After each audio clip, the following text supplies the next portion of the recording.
Thank you. அடுத்ததாக பேச போறவர். எல்லாருக்கும் வணக்கம்.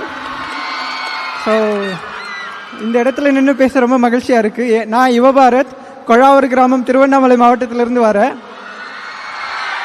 ஸோ சின்ன வயசுலேருந்து எனக்கு அதிக மதிப்பெண் எடுக்கணும்னு ஆர்வமே இருந்தது கிடையாது. அறிவியல் மீது அதிக ஆர்வம் உண்டு. எந்த ஒரு பொருளையும் உடச்சி பார்த்து அது எப்படி வேலை செய்யுதுன்னு பார்க்கணும், அதுதான் மொதல் வேலை அப்படின்னு சொல்கிறது. ஸோ அந்த ஒரு விஷயந்தான் எனக்கு படித்தா இன்ஜினியரிங் படிக்கணும் அப்படின்றது தூண்டுதல் சின்ன வயசுலேருந்து. 10வது வரைக்கும் ஒரு ப்ரைவேட் ஸ்கூலில் படித்தேன். அப்பா படிக்க வச்சார், எப்படியோ கடன் வாங்கி. அதுக்கு மேலே முடியாது. அப்போ தான் அரசு பள்ளிக்குள்ளே போனேன். அந்த அரசு பள்ளி தான் எனக்கு இன்னுமே நிறைய திருப்பமுனைகளை கொடுத்தது. அங்கே கிடச்ச எனக்கு ஒரு ஃபிசிக்ஸ் டீச்சர், அவர் சொல்லித்தர ஒவ்வொரு விஷயமும் இன்னமும் எனக்கு ரொம்ப பிடிச்சது. ஸோ எக்ஸ்ப்ளோர் பண்ணுறது நிறைய இருந்தது. ஸோ அங்கேயே என்னால் அகெயின் புது புது புது புது விஷயங்களை படிக்கும்போது கேள்விகள் தான் கேட்க தோணுதே தவிர பரீட்சையில் போய் அதிகமாக எழுதி மதிப்பெண் எடுக்கணும்னு என்றைக்குமே மைண்ட் யோசிச்சதில்லை. ஸோ +2 முடிக்கிறேன். ஒரு 54% வெளியே வரேன். பார்க்குறேன் இப்போ நான் இன்ஜினியரிங் படிக்கணும், ஆனால் என்கிட்ட 54% தான் இருக்குது. கவர்மெண்ட்டில் டிப்ளமோ அப்ளை பண்ணால் கூட எனக்கு கிடைக்காது. அகரம் தான் எனக்கு ஒரே ஒரு நம்பிக்கையோடு அகரமுக்கு ஒரு லெட்டர். அதுக்கப்புறம் அகரம் எனக்கு ஒரு டிப்ளமோ வாய்ப்பு கொடுத்தாங்க. அந்த டிப்ளமோ இன்ஜினியரிங் பரவாயில்ல, அங்கே எனக்கு எலக்ட்ரிக்கல் எலக்ட்ரானிக்ஸ் இன்ஜினியரிங் படிக்க போகிறேன். அதுக்கப்புறம் அங்கே நல்லா படித்தேன். நான் எதிர்பார்க்காத ஒரு விஷயம், 2 வருஷம் கழிச்சு அகரம் எனக்கு திரும்ப இன்னொரு வாய்ப்பாக, நீ போயிட்டு SRMல படி. நான் ஸோ SRMல நான் எது மாதிரியெல்லாம் லேப் இருக்கணும்னு எதிர்பார்த்தனோ, எனக்கு எந்தெந்த பொருள்லாம் வேணும்னு எதிர்பார்த்தனோ அது எல்லாம் அங்கே இருக்குது. ஸோ அப்போ இருந்த சந்தோஷம் எனக்கு சொல்லவே முடியாது. ஆனால் நடுவில் கோவிட் வந்தது, 1.5 வருஷம் வீட்டிலே இருந்தது. கையில் கிடைச்ச ஆப்பர்ச்சுனிட்டி, பட் ஆனால் காலேஜ் போக முடியாது. மீதி இருந்த 1.5 வருஷத்தில் கல்லூரிக்கு போயிட்டு என்னென்னலாம் பண்ண முடியும், என்னென்ன ப்ராஜெக்ட்ஸ் எடுத்து பண்ண முடியும், கவர்மெண்ட் கிராண்ட்ஸ் என்ன இருக்குது. இங்கே நான் ஒரு பேட்ச் போட்டிருப்பேன். இது டைரக்டரேட் ஆஃப் என்டர்பிரினர்ஷிப் இன்னோவேஷன், என்னோட காலேஜில் இருக்கிற என்டர்பிரினர்ஷிப் செல். ஸோ அந்த செல்லில் பார்த்தீங்கன்னா இந்த மாதிரி ஐடியாஸோடு போனால் எப்படி ஒரு கம்பெனியை பில்ட் பண்ணுறது, ஸோ அங்கே தான் என்னோட most of the time spend பண்ணுவேன். ஸோ அங்கேருந்து ஒவ்வொரு விஷயமா கற்றுக்கிட்டு, இன்ஜினியரிங்கை கற்றுக்கிட்டு, ப்ராடக்ட் டெவலப்மெண்ட். காலேஜ் பண்ணதுக்கப்புறம் எனக்கு மெஸ் ஒரு இடத்துல இருக்கும், ஹாஸ்டல் ஒரு இடத்துல இருக்கும். போயிட்டு வர்றதுக்குள்ளே எனக்கு ஓஞ்சி போயிடுவேன். ஸோ அப்போ தான் நான் எதிர்பார்த்தேன், சின்ன தூரங்களுக்கு போயிட்டு வர்றதுக்காக எனக்கு ஒரு ஸ்கூட்டர் வேணும். அப்படி ஆரம்பிச்சது தான் இன்னைக்கு இது மாதிரி ஒரு ஸ்கூட்டர் பில்ட் பண்ணியிருக்கோம். ஸோ இப்போ இன்னைக்கு உங்கள் முன்னாடி துரகா மோட்டர்ஸ் பிரைவேட் லிமிடெட்னு ஒரு கம்பெனியோட கோஃபவுண்டர் அண்ட் டைரக்டராக உங்கள் முன்னாடி நின்றுட்டு இருக்கேன். இன்னும் ஒரு வெகு தூரம் போக வேண்டியது இருக்குது. அது எல்லாத்தையும் நிறைய அதை பண்ணி இன்னும் திருப்பி கொடுப்போம். மரமாகும் விதையெல்லாம் வாழ சொல்லி தரும் அண்ணா, கண்டிப்பா. Agaram didn't just produce engineers, they produced founders. Congratulations founder. அடுத்து என்னுடைய பேர் தேவி. ஒரு போக்குவரத்து, மருத்துவம், மேல்நிலை பள்ளி வசதி இல்லாத ஒரு வனவிலங்கு மட்டும் உலாவிக்கிட்டு இருக்க ஒரு கிராமத்துல இருந்து நான் வந்திருக்கேன். ஊத்துமேடுன்றது என்னுடைய கிராமம். அங்க என்னுடைய பள்ளி கல்வி எல்லாம் பாத்தீங்க அப்படின்னா ஃபுல்லா மிதிவண்டியில நான் போயிட்டு தினமும் 16 கிலோமீட்டர் மிதிவண்டியில போய் தான் என்னுடைய 6ஆம் வகுப்பு முதல் 12ஆம் வகுப்பு வரை என்னுடைய கல்வி முடிக்கிற மாதிரி இருந்துச்சு. என்னுடைய ஊர்ல ஒரு பழக்கம் இருக்கு, பொண்ணுங்க நீங்க ஏன் படிக்கணும், நீங்க கல்யாணம் பண்ணி வேற ஒரு வீட்டுக்கு போறவங்க தானே, உங்களுக்கு எதுக்கு கல்வி வேணும் அப்படின்ற ஒரு சூழல் இருந்துச்சு. அதே மாதிரி எனக்கும் அந்த நெருக்கடி வந்தது என் குடும்பத்துல இருந்து. அதுல இருந்து தப்பிக்க ஒரு வழி கல்வின்றத நான் முடிவு பண்ணேன். எப்போ எழுந்திருக்கிறேனோ நைட்டு 1 மணி 2 மணி நான் புக்கை தான் கட்டி பிடிச்சி தூங்கி இருக்கேன். 10th 11th 12th school first வாங்கினேன். ஸ்கூல் ஃபர்ஸ்ட் வாங்கின பிறகு என்னுடைய பள்ளி ஆசிரியர் மூலமா எனக்கு அகரம்னு ஒன்று தெரிய வந்துச்சு. அகரம் தெரிஞ்ச பிறகு அகரம்காக எங்க ஊர்ல நெட்வொர்க் கிடைக்காது, அது பட்டன் செல்லு, அதை வச்சுட்டு எங்க நெட்வொர்க் கிடைக்குமோ, மழை பெஞ்சாலும் வெயில் அடிச்சாலும் அங்க உட்காந்துட்டு எனக்கு ஒரு ஃபோன் கால் வந்துடாதா, நீ உனக்கு சீட் கிடைச்சிருச்சுன்னு சொல்லிட மாட்டாங்களா அப்படின்னு சொல்லி ரொம்ப நாள் ஏங்கி காத்துட்டு இருந்த வாய்ப்பு ஒரு நாள் எனக்கு ஃபோன் கால் வந்துச்சு. அங்கிருந்து கிளம்பி வந்த பிறகு, நீ இவ்வளவு மார்க் வச்சிருக்கல, நீ இன்ஜினியரிங் படி அப்படின்னு சொல்லி எனக்கு SRM காலேஜ்ல இன்ஜினியரிங் சீட் கொடுத்தாங்க.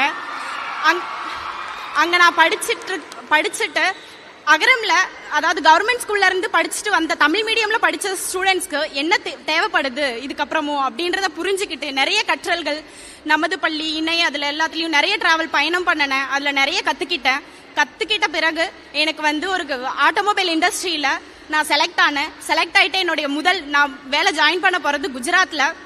குஜராத் போகும்போது அதுதான் என்னுடைய முதல் விமான பயணம் கூட.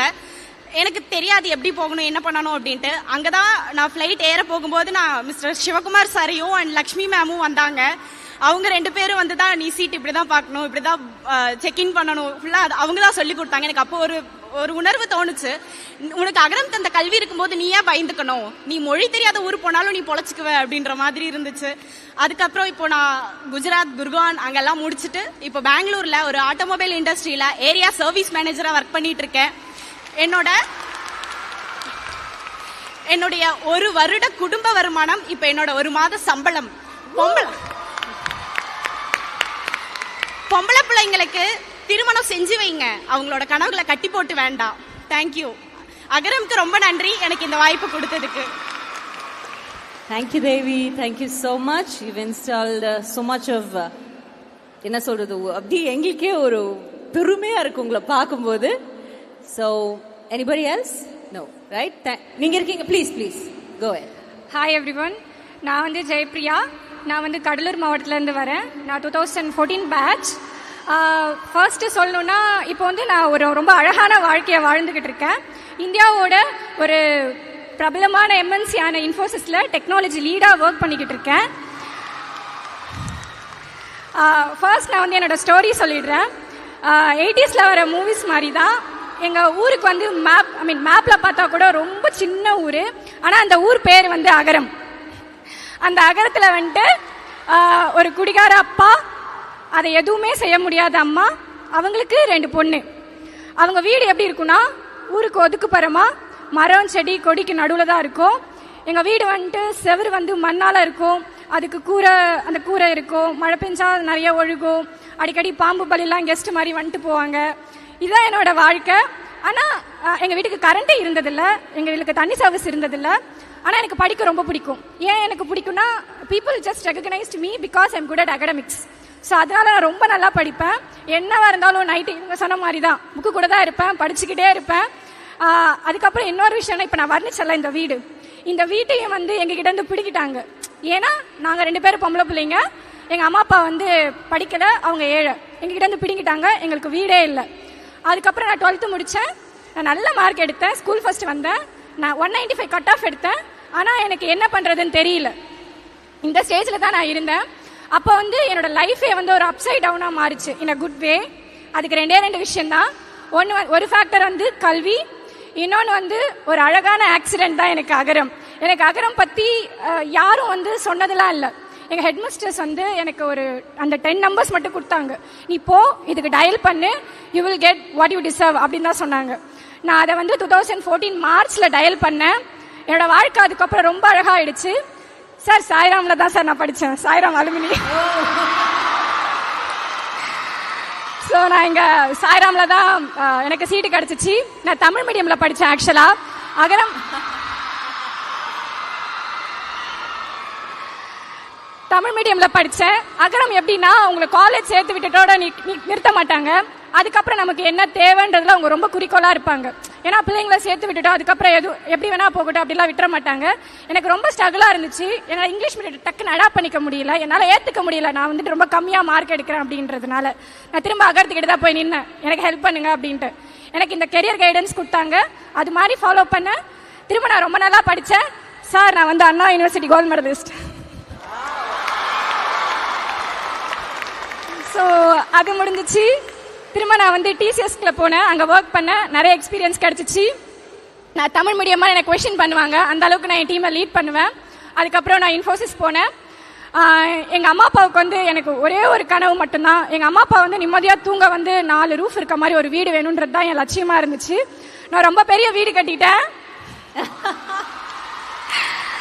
நான் சொன்னேன்ல எங்ககிட்ட இருந்தே ஒரு வீடை பிடுங்கிட்டாங்க அப்படின்னு சொன்னேன்ல, 10 வருஷம் ஆச்சு.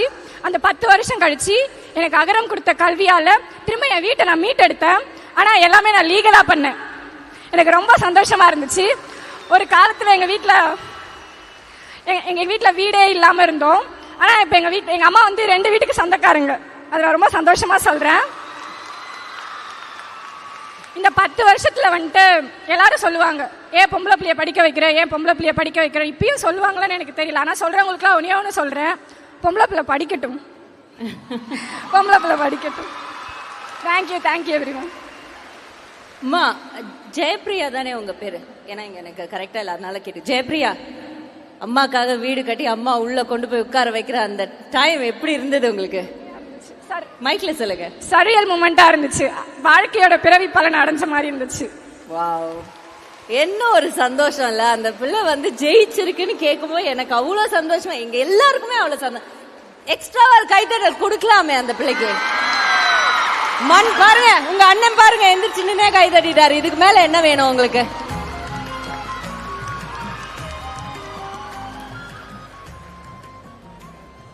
அண்ட் இங்க ஒரு நீங்களா அடுத்து ப்ளீஸ். ஸோ எல்லாருக்கும் வணக்கம். என் பேர் பிரியங்கா சாமிக்கண்ணு. இப்போ நான் அமேசானில் சாஃப்ட்வேர் சப்போர்ட் இன்ஜினியராக ஒர்க் பண்ணுறேன். எங்கள் அப்பா வந்து கூலி வேலை தான் பார்த்துட்டு இருந்தாங்க. பட் நாங்கள் ஸ்கூல் படிக்கும் போதே அவங்க இறந்துட்டாங்க. அதுக்கு முன்னாடி வரைக்கும் அம்மா வேலைக்கு எதுக்குமே போனதில்லை. எங்கள் அம்மா வந்து வீட்டு வேலைக்கு போய் தான் என்னையும் என் தங்கச்சிங்களையும் வளர்த்தாங்க. அம்மா வந்துட்டு எங்களோட படிப்புக்குன்னு போய் உதவி கேட்கும்போது சில சொந்தக்காரங்க வந்துட்டு எதுக்கு பொம்பளை பிள்ளைய படிக்க வைக்கிற, எல்லாரும் சேர்ந்து 1 பவுனோ 2 பவுனோ போடுறோம், பொண்ணை கட்லி கொடுத்துரு அப்படின்லாம் சொன்னாங்க.